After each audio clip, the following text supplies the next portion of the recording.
المودۃ فی القربى نعرہ صلوات۔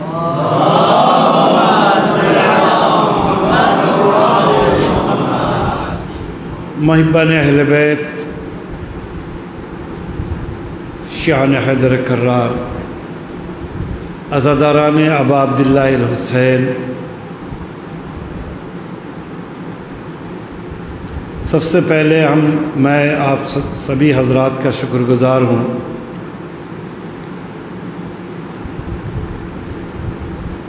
کہ آپ نے اور خصوصاً انجمن تنظیم عباسی کا بھی شکر گزار ہوں کہ انہوں نے مجھے یہ موقع دیا، یہ فرصت دی کہ ہم ایک ساتھ سرزمین مرشد آباد میں بیٹھ کر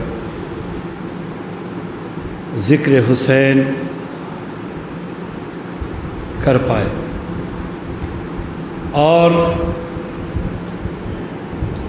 آج اس خمسہ مجالس کے سلسلے کی پہلی مجلس بھی ہے۔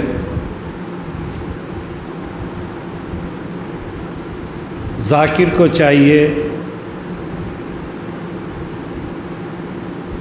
کہ جہاں بھی وہ مجلس پڑھنے کے لیے جا رہا ہے اس جگہ اور وہاں کے سامعین کے بارے میں پہلے معلومات حاصل کریں،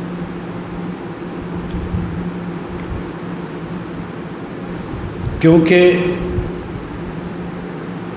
جب تک ڈاکٹر کو یہ پتہ نہیں چلتا کہ مریض کو بیماری کون سی ہے، وہ صحیح دوائی اس کے لیے منتخب نہیں کر سکتا۔ ٹھیک اسی طرح ایک خطیب کے لیے ضروری ہوتا ہے کہ جس مجمع میں وہ ذکر کرنے آیا ہے وہ مجمع کس مزاج کا ہے، کس مسلک کا ہے، اور اسے کن چیزوں کی ضرورت ہے، کیونکہ ہم اور آپ بغیر کسی مقصد اس فرش عزا پر آ کر نہیں بیٹھے ہیں، بلکہ ہمارا مقصد بھی ہے، اور ہم یہ وقت اس لیے دے رہے ہیں تاکہ اس فرش عزا کی برکت سے کچھ علم یہاں سے لے کر جا سکے۔ اس سلسلے میں میری ذمہ داری بھی بہت زیادہ بڑھ جاتی ہے، ٹھیک اسی طرح میرے ساتھ ساتھ آپ حضرات کی بھی ذمہ داری بڑھنی چاہیے۔ مجلس صرف ثواب کے لیے سننے سے آپ میں تبدیلیاں نہیں آئے گی، آپ چینج نہیں ہوں گے، آپ اپنے سماج کو ڈیولپ نہیں کر پائیں گے، آپ اس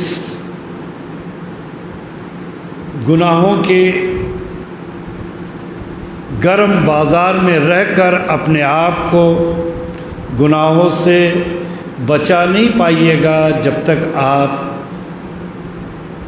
مجالس حسین میں دل و دماغ کے ساتھ حاضر نہ رہیں، کیونکہ مجلس عبادت بھی ہے، ثواب بھی ہے، لیکن آپ کو بدل نہیں سکتی جب تک آپ اس مجالس کو غور سے نہیں سنیں گے اور اس کے اوپر ڈسکس نہیں کریں،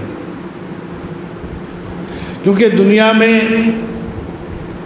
کروڑوں لوگ ایسے ہیں جو مختلف لوگوں کے تقاریر تو سنتے ہیں لیکن اس میں تبدیلی نہیں آتی، کم لوگوں میں آتی ہے۔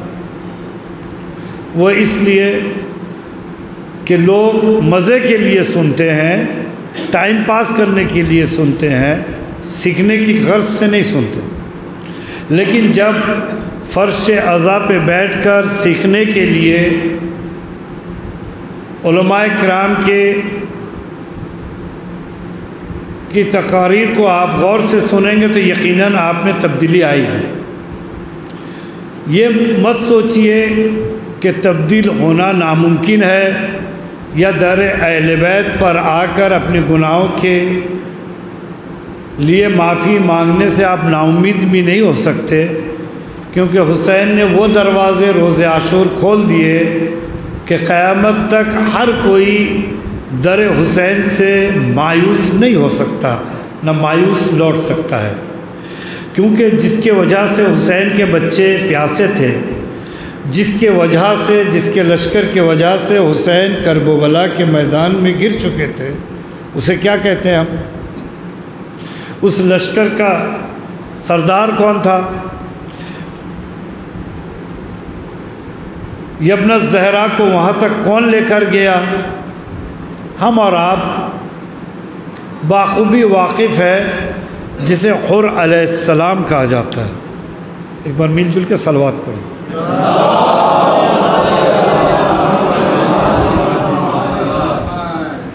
تو ایسا ایک شخص جو سپاہی یزید کا 10,000 کے لشکر کا سردار ہے،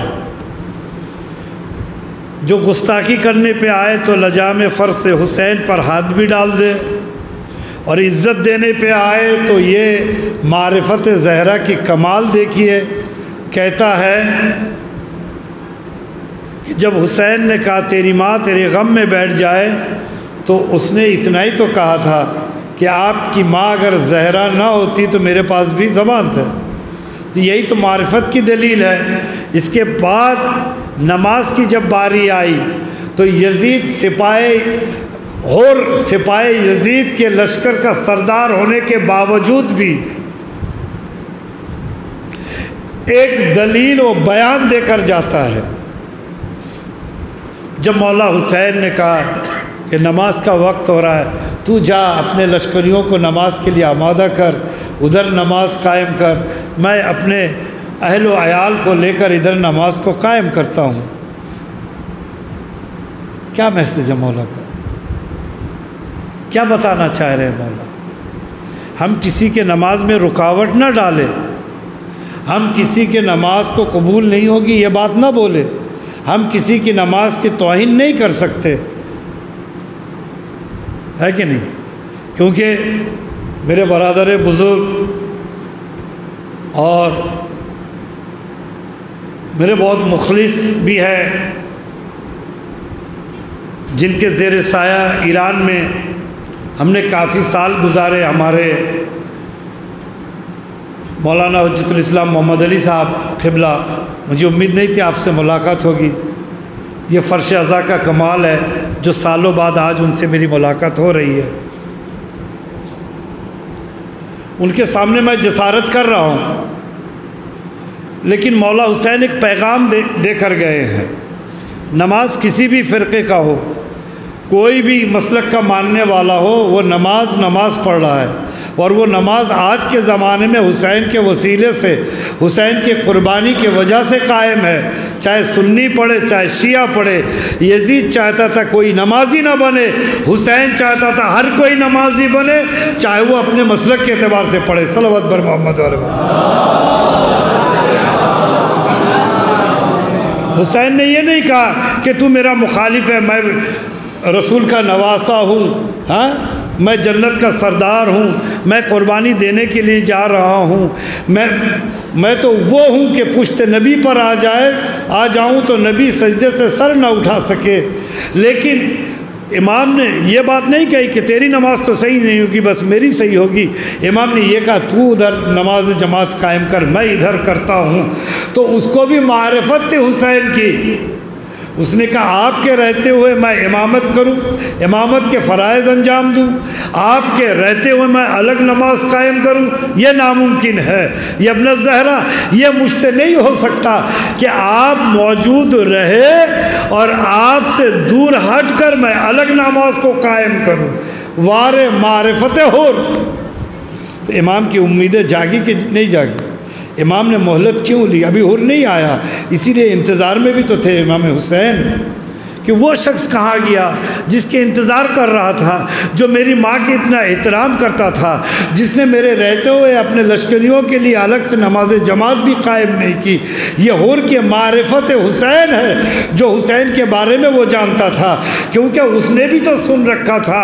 بعض لوگ ہضم کر گئے، بعض لوگ اپنے بیٹے کو نہیں بتایا۔ ایک بار صلوات پڑھتے پڑھتے آگے تشریف لے آئیے۔ صلوات پر محمد۔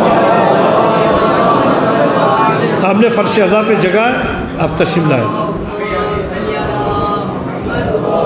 کیونکہ مجھے بہت جلدی بھی ہے، مجھے قبلہ سے ملنا بھی ہے، کیونکہ میں جب اوپر آ کے بیٹھ گیا تب قبلہ تشریف لائے، ٹھیک ہے، اسی لیے اور ایک جگہ مجلس بھی ابھی شروع ہونے والی ہے۔ کچھ وجوہات کی بنا پہ آج مجلس میں تاخیر ہوئی ہے، لیکن تاخیر بھی نہیں کہا جائے، کہیں اور مجلس تھی، اس لیے ہم لوگ اس مجلس کے انتظار میں اس کو تھوڑا دیر سے شروع کیے، بس اتنا ہی مسئلہ ہے۔ مسئلہ یہ نہیں ہے کہ میں 1 گھنٹہ پڑھوں، مسئلہ یہ ہے کہ میں اگر 2 باتیں آپ تک پہنچا کر جا سکا تو یہ ممبر کا حق ادا ہو جائے گا، کیونکہ آپس کے اختلاف امام حسین کبھی نہیں چاہتے تھے۔ امام حسین کی کسی فرقے کے مخالفت میں اختلاف نہیں تھا، امام حسین نے سقیفہ کی خلافت کو مٹانے کے لیے نہیں گئے تھے، دین اسلام کو بچانے کے لیے گئے تھے۔ ہاں، اگر مٹانا ہوتا تو امام حسین ان کے بارے میں بھی بولتے۔ امام حسین مدینے سے جانے سے پہلے امر بالمعروف کے بھی نعرہ دے کر گئے ہیں کہ میں اس لیے جا رہا ہوں، مقصد حسینی، ہر وقت ہم لوگ اس کے بارے میں ریسرچ کرتے ہیں مقصد حسینی کیا ہے، مولا نے کیوں اتنی بڑی بڑی قربانی دی کہ جس اکبر کو دیکھے بنا مولا حسین کا ایک لمحہ نہیں گزرتا تھا اس کو بھی قربان کر دیتے ہیں، جس اصغر سے اتنا پیار ہے اسے بھی حرملہ کے تیر کے سامنے لے آتے ہیں، جس بچی کے بغیر حسین کا سینے میں چین نہیں تھا اس بچی کو قائد شام کے لیے تیار کر لیتے ہیں۔ تو اتنی بڑی بڑی قربانیاں امام حسین دینے کے لیے تیار ہے تو یقیناً کسی مقصد کی وجہ سے دے رہے ہیں۔ تو عزیزو، اس مقصد کو سمجھو، اور اس مقصد کو سمجھنے کے بعد اس مقصد کے اوپر اگر ہم نے عمل کر لیا تو ہم حسینی ہیں، اگر عمل نہیں کر پائے تو یہ افسوس کا مقام ہے کہ حسین میرے دل میں ہے، حسین میرے دماغ میں ہے، حسین میرے قلب میں ہے، حسین میری زبان میں ہے، اٹھتے بیٹھتے ہم حسین حسین کرتے ہیں، لیکن میرا کردار حسینی نہیں ہے، لیکن میرا فکر حسینی نہیں ہے، بلکہ فکر کو بھی حسینی بناؤ، کردار کو بھی حسینی بناؤ، تبھی تم ثبوت پیش کر سکتے ہو کہ ہاں ہم وہ سچے حسینی ہیں کہ کربلا میں ہوتے تو یقیناً قربانی پیش کر دیتے اپنے آپ کو۔ صلوات بر محمد و آل محمد۔ تو وہ امر بالمعروف کیا ہے عزیزو؟ کس چیز کا؟ نیک کام کے لیے حکم کرنا، کسی کو تیار کرنا، کسی کو نیک کام کے طرف لے کر آنا، چاہے سمجھا کے لائیے، چاہے پیار سے لائیے، چاہے کھینچ کر لائیے۔ اگر اپنے اولاد ہے تو اسلام میں کہا گیا، اسلام میں کہیں پر بھی سختی کے حکم نہیں ہے، کیونکہ اسلام میں کہا گیا قرآن میں لا اکراہ فی الدین، کہ دین میں کوئی جبر نہیں ہے، لیکن اگر بیٹا ہے اور باپ کے اوپر ذمہ داری اسلام نے دیا ہے کہ اس کو نیک کام کے طرف لے کر آؤ، ہاتھ پکڑ کے لاؤ، ڈانٹ کر لاؤ، ضرورت پڑی تو تادیباً اس کو مار بھی سکتے ہو، اتنا کہ اس کے چہرے پہ نشان نہ آئے۔ کس لیے؟ کس طرف لانا ہے؟ نیک کام کی طرف۔ مولا حسین کس لیے گئے تھے؟ نیک کام میں لوگوں کو بلانے کے لیے، ہے کہ نہیں؟ ہر چیز دکھنے میں نیکی ہے لیکن اس کو بھی سمجھنے کی ضرورت ہے، ورنہ قرآن سے بہتر کوئی کتاب ہے نہیں، ہے نا؟ قرآن کے خلاف آپ جا سکتے ہیں؟ ہاں نہیں جا سکتے نا، لیکن اگر معرفت قرآن ہو اور معاویہ جیسا شخص اگر نیزہ پر بلند کرے تو معرفت قرآن جن کے پاس تھی، جو رسول جن کو سمجھا کر گئے تھے، وہ ادھر نہیں جاتے، علی کے بات پر قائم رہتے۔ صلوات پر محمد۔ یہ بتائیے حسین کے قافلے کا ہر بچہ کسی کو بھی یزید توڑ سکا؟ نہیں توڑ پایا۔ کسی کو جھکا پایا؟ نہیں جھکا پایا۔ کسی کو اپنے طرف کھینچ لا پایا؟ نہیں پایا۔ لیکن حسین نے اپنے کردار کے ذریعے 10,000 کے لشکر کا جو کمانڈر تھا وہ اپنے بیٹے سمیت آ گیا، ہاں جاہل بھی نہیں آیا۔ ایسا نہیں ہے کہ اس کو وہاں عزت نہیں مل رہی تھی، ایسا نہیں تھا اس کے پاس پاور نہیں تھا۔ بعض لوگ دل یعنی پارٹی بدل لیتے ہیں پاور کے لیے، کرسی کے لیے، ہے کہ نہیں؟ ایک پارٹی میں عزت نہیں رہتی دوسری پارٹی میں آ جاتے ہیں، کس لیے؟ تاکہ وہاں جا کے کوئی بڑی کرسی مل جائے، بڑی پوسٹ مل جائے۔ لیکن یہاں 10,000 کے لشکر کا کمانڈر اور اس کو ٹھوکر مار کر کہاں آ رہا ہے؟ جہاں غلامی ملے گی، جہاں بھوک ہے، پیاس ہے، جہاں قربانی دینی پڑے گی، جہاں جان کی قربانی دینی پڑے گی، خود کی بھی نہیں بیٹے کی بھی، تیار کر کے لایا ہے نا؟ تو یہ حسین امر بالمعروف کے لیے نکلے. ہم مانتے ہیں، ہم کرتے ہیں، ہم عمل کرتے ہیں. بعض لوگ جب آتے ہیں مولانا صاحب ذرا اس ٹاپک پہ بولیے تو پردے کے لیے بولیے، تو مولانا صاحب ہمارے جوان نماز نہیں پڑھتے، بس آپ ہی بولے. کیا مولانا کے اوپر صرف امر بالمعروف واجب ہے، آپ پہ نہیں ہے؟ ہاں، ہمارے بزرگ حضرات جن کے بارے میں نبی کریم نے کہا کہ ہر بوڑھا شخص اپنے گھر پہ کس حیثیت کے مالک ہے، جس کو ہم کوئی حیثیت نہیں دیتے، جس کو کہتے ہیں آپ کی سمجھ نہیں ہے، آپ بھول جاؤ یہ آپ کا زمانہ نہیں ہے. بولتے ہیں کہ نہیں؟ جوان بیٹا بول دیتا ہے، بہو بول دیتا ہے کہ آپ سٹیا گئے ہیں، آپ کا دماغ کام نہیں کر رہا، آپ اس زمانے کے نہیں ہے، اس زمانے کے. آپ کو یہ بات نہیں بولنی چاہیے، یہ نہیں ٹوکنی چاہیے، اس طرح سے نہیں چلنا چاہیے. یہ عام بولتے ہیں، یہ ہماری سوچ ہے. یہ اسلامک سوچ نہیں ہے عزیزو، یہ مغربی سوچ ہے، یہ شیطانی سوچ ہے. کیونکہ اسلامی سوچ تو وہ ہے کہ آپ جس کو کہہ رہے سٹیا گئے، جس کو کہہ رہے آپ اس زمانے کے نہیں ہو، آپ کو اس زمانے کے بارے میں معلوم نہیں ہے. میرا نبی اس کے بارے میں کہتا ہے وہ بوڑھا، ہر بوڑھا اپنے گھر میں نبی کی حیثیت رکھتا ہے. جس طرح اللہ نے ہر قوم کے لیے ایک نبی کو بھیجا ہے، اور اسی ہر بیت میں، ہر گھر میں بوڑھا شخص نبی کے منصب پر فائز ہے. صلوات بر محمد علیہ. قبل آگے تشریف لائے، ایک بار مل جل کے مولانا کے استقبال میں بلندر صلوات. السلام علیکم.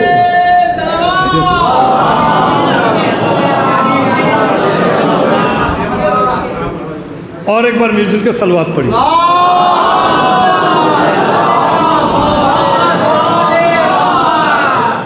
تو ہم جب گھر سے نکلتے ہیں، کیونکہ ہم نے آج مجھے اس ٹاپک اہل بیت کیا ہے، اہل بیت سے کس طرح سے ہم کو رہنا ہے، ان کے ساتھ کس طرح فالو کرنا ہے، اہل بیت کو کس نظریے سے دیکھنا ہے، چاہے شیعہ ہو چاہے سنی، ہر ایک کو کے بارے میں یہ معلوم کرنا پڑے گا. کیونکہ ہم کسی کے کہنے پہ اصحاب رسول کو چھوڑ نہیں سکتے، چاہے وہ سلمان جیسا ہو، چاہے ساری دنیا ہمیں سمجھا لے، ہم اس صحابہ کو نہیں چھوڑ سکتے. اور ساری دنیا اگر منوانے پہ آ جائے، جو بدر میں چھوڑ کے گئے تھے ان کو مان نہیں سکتے، جو احد میں چھوڑ کے گئے تھے ہم ان کو نہیں مان سکتے. ہم نبی کے زبان سے، نبی کے فکر سے ہم پرکھیں گے کہ کون نبی سے نزدیک ہے، کس کو نبی نے کس کو ماننے کے لیے کہا ہے. کہ 2 سال بعد اردو میں آج یہ دوسری مجلس ہو رہی ہے، پہلی کربلا میں، ٹھیک ہے؟ تو آپ میرے ساتھ دیجیے. مذکر مؤنث وہ نہیں ہے، بس کیا مطلب ہے وہ سمجھنے کی طرف جائیے گا. ایک بار مل جل کے صلوات پڑھیے.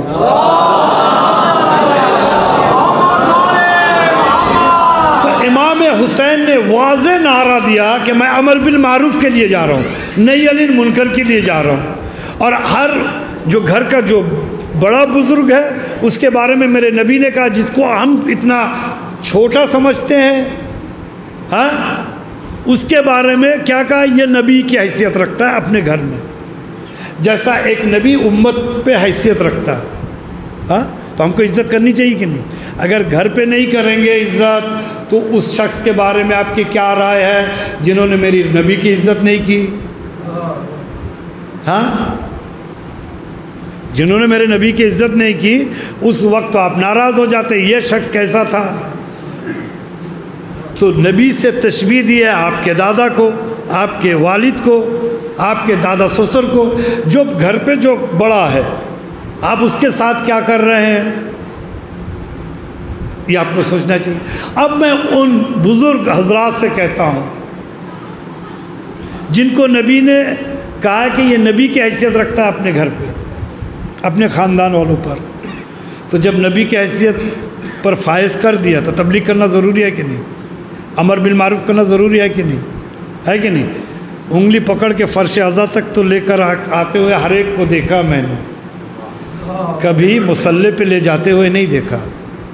حسین کا مقصد یہ نہیں تھا عزیزو کہ آپ صرف یہاں تک لے کر آئے، بلکہ وہاں تک بھی پہنچا دیجیے، وہاں تک بھی لے کر جانا چاہیے. تو مولا حسین کا مقصد کیا تھا؟ امر بالمعروف کے لیے نکلے. میں ایک پوائنٹ لیا، اور بہت سارے مقاصد ہیں، اس میں سے ایک چیز تو گھر کا جو نبی تھا وہ جب گھر سے مسجد کے لیے چلا تو بیوی ٹی وی کے سامنے، بہو چولہے کے پاس، پوتا گیم کھیلنے میں، گھر کے آنگن سے باہر نکلا بھائی کے آنگن میں پہنچا، بھائی دوسرے کاموں میں مشغول، تھوڑا اور باہر نکلا، دوست ملے، رشتہ دار ملے، جو مسجد کے بجائے بازاروں کے طرف چلنے لگے، مؤذن کی آوازیں آنے لگی۔ انصاف سے بتاؤ، یہ جو نبی مسجد کے لیے جا رہا ہے، اس کے اوپر کتنے مقامات پر امر بالمعروف واجب ہوتا چلا گیا؟ پہلے بیوی ٹی وی کے سامنے واجب، بہو چولہے کے پاس واجب، پوتا گیم کھیلنے میں مشغول واجب، سب کو ہدایت کرنی تھی نماز کے لیے، نبی اکیلا چلا گیا مسجد میں تو 10 جگہ امر بالمعروف کو چھوڑتا ہوا مصلی عبادت تک پہنچا ہے۔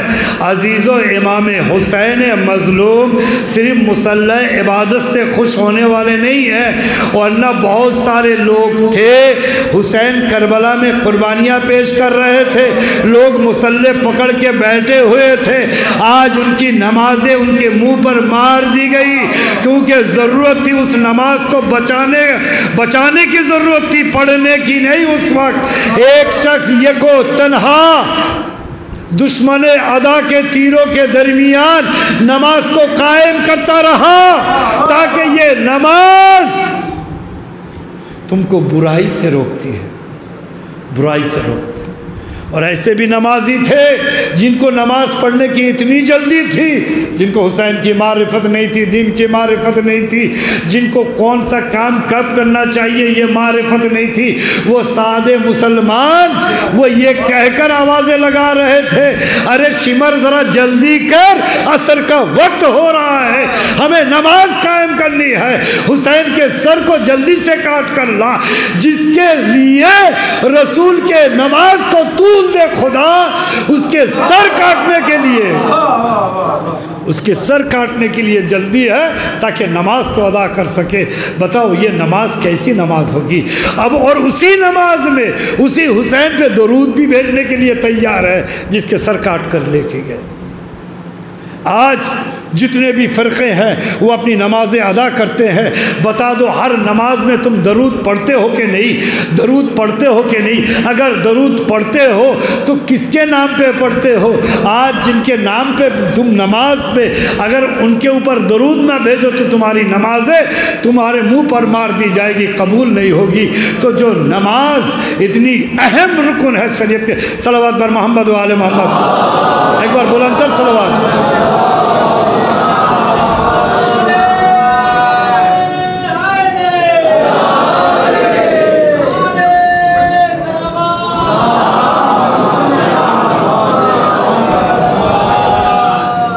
ایک بار مل جل کے علماء کرام کے صحت و سلامتی کے لیے، اور جو علماء مسلسل سفر میں ہیں ان کے تمام جو عزاداری کے سلسلے میں سفر کر رہے ہیں مختلف دنیا میں، ان کے سفر آسان ہو، اور امام رضا کے ضمانت میں وہ صحت و سالم 8 ربیع الاول کے بعد اپنے اہل خانہ تک پہنچ جائے، تاکہ حسین کے ذکر کرتے ہوئے کوئی بھی خانوادہ ایسا نہ ہو کہ وہ اپنے وارث سے محروم ہو جائے، کوئی بچہ یتیم ہو جائے کہ باپ حسین کے ذکر کرنے کے لیے سفر پہ گیا تھا، واپس نہیں آیا، بیمار پڑ گیا، یا کوئی کسی طرح کے حادثات کا شکار ہوا، خدایا وہ تو سفر حسین کا تھا جس نے اسلام کے لیے ایسا سفر کیا کہ پورا گھرانہ لٹا دیا، لیکن اسلام کو لٹنے نہ دیا۔ عزیزو، ہر کوئی سفر پہ جاتا ہے لیکن اسے یقین ہوتا ہے کہ پلٹ کر آئے گا۔ عزیزو، امر بالمعروف کے سلسلے میں بول رہا تھا، لیکن میرا دل وقت بھی ابھی اس کے بعد دوسری مجلس ہے، مولانا صاحب بھی خود یہاں پہ تشریف لائے، لہٰذا بی بی زہرا حسین کی پہلو شکستہ ہر مجالس میں جا کے انتظار کرتی ہے، اور ہمیں اور آپ میں کہاں یہ مجال جو اس بی بی کو ہم انتظار کرا سکے۔ بس اس بدبخت نے جو انتظار کرایا آج بھی وہ پچھتا رہا ہے، جو دربار میں بی بی کو حق بھی نہ دیا، انتظار بھی کرایا، جھٹلا بھی دیا۔ خدا لعنت کرے ان لوگوں پر، لیکن ہم بی بی کو انتظار نہیں کرا سکتے، نہ حسین کے ذاکر کو اور معطل اور تاخیر کرا سکتے ہیں۔ بس مصائب کے چند جملات کہ سفر اس وقت ہر حسینی نے کیا ہے، لیکن ہر ایک کو گھر واپس آنے کا موقع مل رہا ہے۔ مختلف جلوسوں میں آپ گئے، مختلف تابوت میں شرکت کی، مختلف مقامات پر علماء ذاکرین مجلس پڑھنے گئے، ہر کوئی گھر واپس آیا، لیکن ایک ذاکر مدینے سے نکلا تھا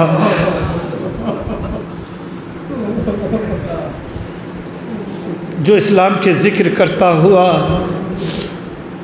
اللہ کی وحدانیت کے توحید کے ذکر کرتا ہوا آگے بڑھتا گیا، اور اس حد تک بڑھتا گیا مجھے تعجب نہیں ہوتا کہ حسین نے پشت فرس پہ خطبہ دیے۔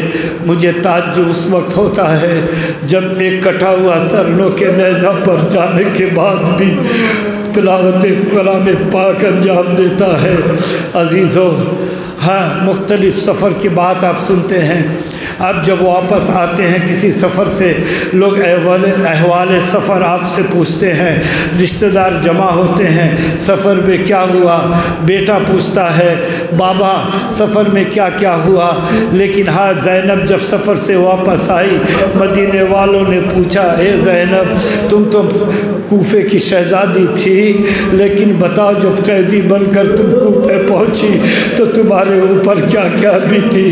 ہاں عزیزو، بی بی زینب نے بیان کیا جس کوفے کی میں شہزادی تھی، جب قیدی بنا کر میں اس کوفے پر میں لائی گئی تو شمر ملون کو بہت جلدی تھی انعام پانے کی، بار بار ابن زیاد سے اذن دخول مانگ رہا تھا، لیکن ابن زیاد لعین اذن دخول نہیں دے رہا تھا۔ کسی ظالم نے پوچھا اے ابن زیاد تو کیوں تاخیر کرا رہا ہے، سب کچھ آراستہ ہے، دربار سجا دیا گیا ہے، قافلہ دربار پہنچ چکا ہے، تو کیوں نہیں اذن دخول دے رہا ہے؟ تو ظالم ایک بار مسکرا کے کہتا ہے کہ میں اس لیے علی کی بیٹی کے اذن دخول نہیں دے رہا ہوں تاکہ کوفے کے بازار کے نامحرموں کی نظر علی کی بیٹی کے چہرے تک پر زیادہ سے زیادہ پڑتی رہے، تاکہ مجھے پتا ہے اس سے عباس اور حسین کتنا تڑپیں گے، اس سے زینب کتنی تڑپے گی، اس سے علی ابن الحسین کتنے بار ان کو تکلیفیں ہوگی، اسی لیے میں اذن دخول نہیں دے رہا ہوں۔ عزیز ابن زید نے اعلان کروا دیا اے کوفہ والو، کسی کی بھی اجازت نہیں ہے کہ وہ اپنے گھر میں مقید رہے، ہر ایک کو تماشا دیکھنے کے لیے یا گلی کوچوں میں آنا پڑے گا یا چھتوں میں جا کر یہ تماشا دیکھنا پڑے گا۔ عزیزو، چھت بہت نیچے، اونٹوں کے پیٹھ پر یہ بیبیاں ہیں، بازار سے گزاری جا رہی ہے، محلوں سے اونٹوں کو گزارا جا رہا ہے۔ ایک بی بی ہے جو کہتی ہے کوفے کے ماحول کی وجہ سے میں اپنے حجرے سے نہیں نکلتی تھی، لیکن جب یہ اعلان ہوا تو مجھے خیال آیا نہیں نکلوں گی تو یہ اذیتیں دے گا۔ وہ اپنے چھت پر آئی، کیا دیکھتی ہے، چھت پر آنا تھا، چھت سے نزدیک اونٹوں کا قافلہ جانے لگا، ایک بچی ہے جس کے کانوں سے خون جاری ہے، جس کے چہرے پر گال پر تماچے کے نشان ہے، پیٹھ سے خون بھی جاری ہے۔ عزیزو، اتنی بڑی تکلیف میں انسان سب کچھ بھول جاتا ہے، لیکن مجھے نہیں پتہ یہ بچی اتنی تکلیفوں کو برداشت کرنے کے بعد بھی کہہ رہی ہائے پیاس۔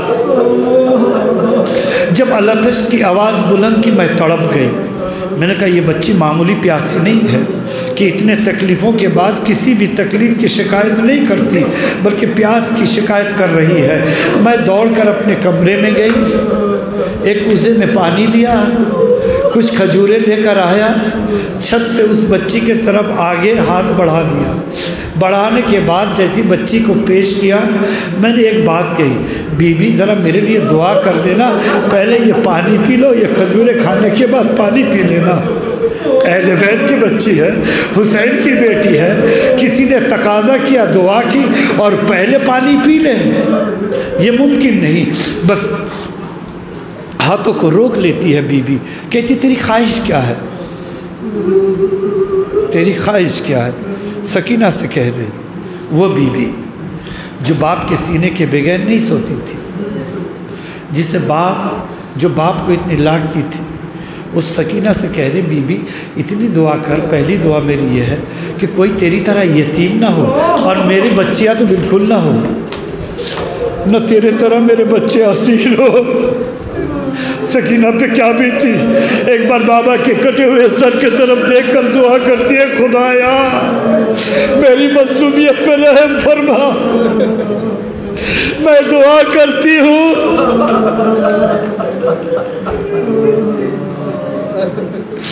میرے طرح اس بی بی کے بچہ یتیم نہ ہو، نہ اسیر ہو۔ کہا دوسری دعا کیا ہے بی بی تیری؟ کہتی ہے کافی دن ہو گئے سفر میں نہیں گیا، کافی ضعیف ہو، چاہتی ہوں موت سے پہلے ایک بار سفر پہ جاؤں اور وہ سفر بھی مدینہ کا ہو۔ پیچھے والی سواری پر ایک اور بی بی تھی، تڑپ گئے۔ سکینہ بار بار مدینہ جانے کی خواہش ظاہر کرتی تھی، مدینہ کا نام سنتے ہی پھوپھی اماں کی طرف دیکھنے لگتی ہے، نہ جانے اشارے میں آنکھوں میں کیا باتیں ہوئی۔ سکینہ نے سوال کیا بی بی تو مدینہ کیا کرنے جائے گی؟ کہا مدینہ کیا کرنے جاؤں گی، وہاں میرے رسول کی قبر ہے۔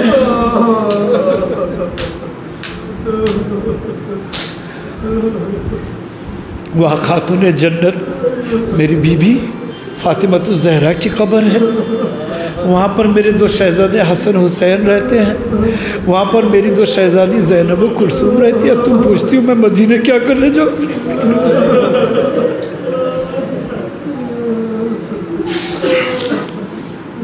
کہا جا کر کیا کرے؟ کہا میں ان کی زیارتیں کروں گی، ان کی خدمت گزاری کروں گی۔ بس یہ سننا تھا۔ ایک بی بی جو پیچھے والی ناکے پہ بیٹھی تھی اپنے چہرے سے گرد آلود بالوں کو ہٹاتی ہے، ام حبیبہ تو نے نہیں پہچانا، تجھے مدینہ جانے کی ضرورت نہیں ہے، میں تیری شہزادی زینب ہوں، میری زیارت کر لے۔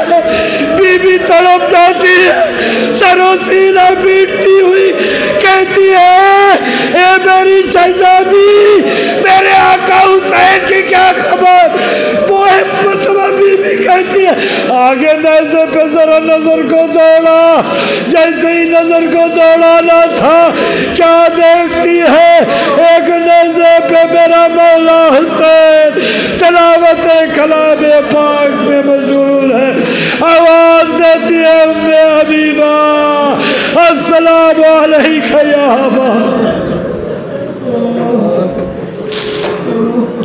سیعلم الذین ظلموا ایام منقلب ینقلبون۔ پالنے والے ہمارے اس مختصر سے اعمال کو